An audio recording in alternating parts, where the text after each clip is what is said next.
Everyone, happy Boxing Day. I hope you had a great Christmas, Chinese League of Legends Nostalgia Day, whatever holiday you celebrate. Today I'm going to talk about the recent LPL group restructuring and draw. Okay, so first thing to note is that I'm not really going to talk a little bit about the benefits of best of twos and best of threes because I think this is a separate issue and it's something that I want to cover in the future in comparing LPL and Europe and the format change that occurred in Europe and the format change that occurred in LPL because I think that's a fruitful juxtaposition. For now, I'm mostly just going to talk about the fact that LPL regular season is splitting into two groups and an NBA conference style format, if you will, where each team in Group A plays each other twice, each team in Group B plays each other twice, and teams in Group A play teams in Group B once. The games are best of threes, of course. Now, initially when I heard of this format, I thought that there were positives for it. Something that I'd actually considered myself when I thought about how would I change the LPL group stage and make it better. Mostly this is because I think teams are not using their practice very well, and to encourage them to try to find advantages with practices, cutting down on the number of games and the number of specific opponents they have to face can be beneficial. So right now, I think the League of Legends community is trending towards the idea that more is better, which I don't agree with at all, because if you remember, right, we used to have Super Week, and teams didn't like that, fans didn't like that, and teams had to prepare for multiple opponents, all these other things, whereas now we're moving towards more is better because the LCK did well and they had best of threes, so we should all have best of threes. I really hate to break it to you, but the LCK/OGN has always done great, not because of best of threes. They did tournament format with a group stage where they faced 3 separate opponents in best of twos. And that was it. They had the shortest regular season of anyone else. It wasn't even a regular season. It was like tournament bracket seeding. And they still dominated. So I don't understand this trend to playing more games gives you more practice, gives you a better leg up, especially when I think it's actually been a bit detrimental to, depending on practice culture, of course. Like, I think because different leagues have different practice culture and it doesn't matter what format OGN is, they're always going to practice very hard and very seriously, and it doesn't matter what format CL is, and they'll probably always practice terribly until they figure something out.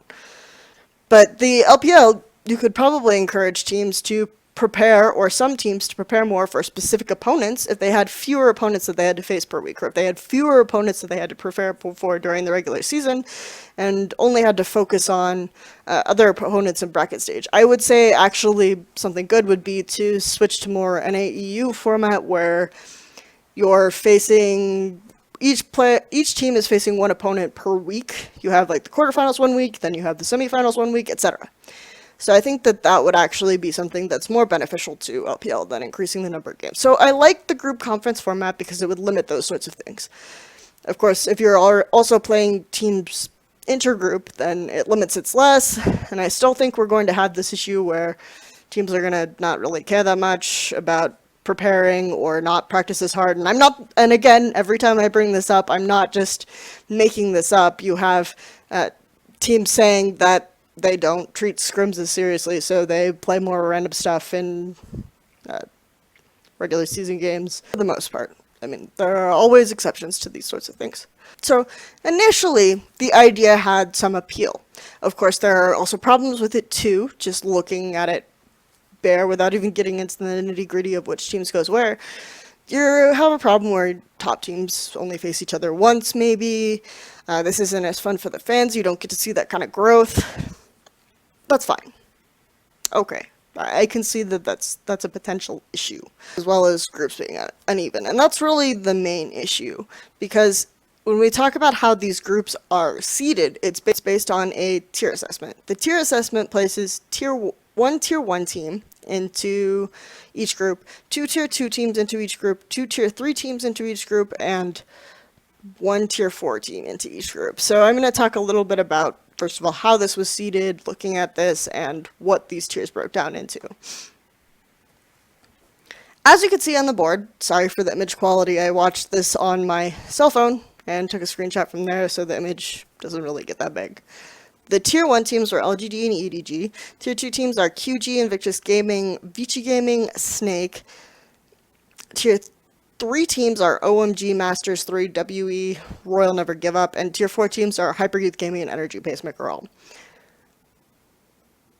Right away you see problems, because first of all, this doesn't take into, you're seeding these tiers based on LPL Summer 2015. Been a very long offseason with a lot of roster changes. So a team like OMG probably isn't even a tier 3 team anymore. They're probably worse than Hyper Youth Gaming and Energy Pacemaker All, because they replaced their jungler with TBQ and their AD carry with SMLZ. Allegedly. The TBQ thing isn't officially it. That's terrible. Right there. I don't even know where you'd put them with that. Royal Never Give Up, some people expect might be better. Things like that. These are reasons why the tier format might not necessarily be the best if you're based on last split's performance and you have a long off season. The other thing is that you're basing this on playoffs performance, okay? Teams don't play the same way in regular season that they do in playoffs in general. For example, LGD, they placed 6th and 5th, I think, in the regular season, and then they placed 2nd and 1st.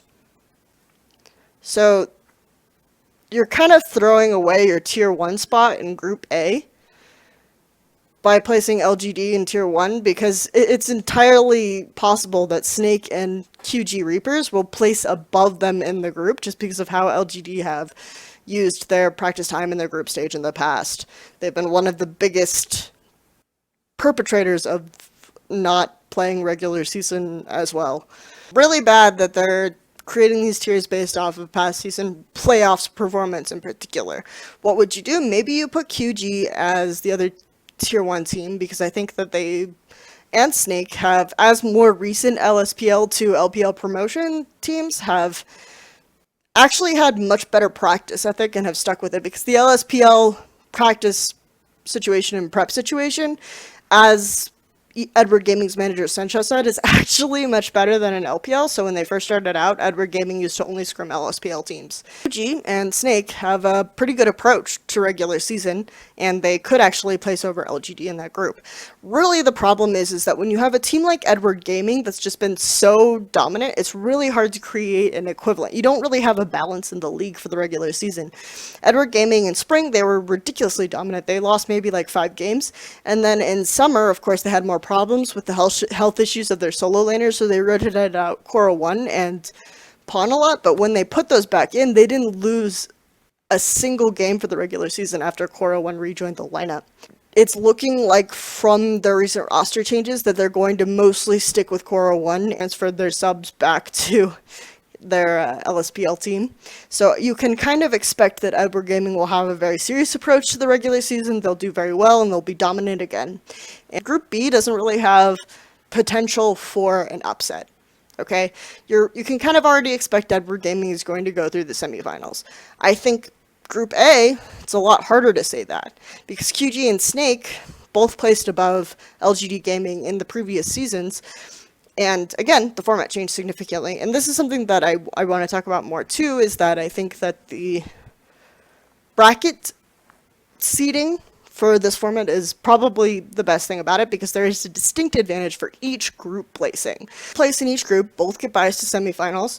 The second place in each group both get biased to quarterfinals, and the other 2 quarterfinals opponents are chosen based upon the 3rd place versus 4th place from each group. So Group A's 3rd place faces Group B's 4th place, Group B's 3rd place faces Group 4's 4th place, and on top of that, the 3rd place teams get a 1 match advantage going into the bracket. So already there's a clear advantage for each separate placing. And then even in 5th and 6th, who have to play promotion, the 5th place team has 2 chances to get back into the league, whereas the 6th place team, they lose 1 BO5 and they're pretty much done. They're not getting back into the league. It's a great thing, and that might actually encourage LGD Gaming to play a little bit more seriously. Some of these other teams that have strong rosters to play a little bit more seriously, because there's an advantage to getting 2nd place, 3rd place, 4th place, 1st place that's very clear, you know, in each separate placing. On how they did in spring and summer of 2015, there's really no reason to expect that LGD will play the group stage super hard, and QG or Snake might come out ahead of them. One reason why I think people are kind of overrating Group B relative to Group A is because, yeah, I agree. EDG, right there, that's sunk. You know, you're not going to have a Tier 1, whereas there's actually a competition for Tier 1 in Group A. The one thing I would say, though, is that Group B's Tier 2 games, Invictus Gaming and Vici Gaming, I don't think they're going to be that super focused on regular season either. I don't think they're going to be very competitive. Royal Never Give Up, I don't know. I hear their scrim culture is not that great either. So I think Royal Never Give Up and Invictus Gaming, VG Gaming might be a bit of a wash in Group B.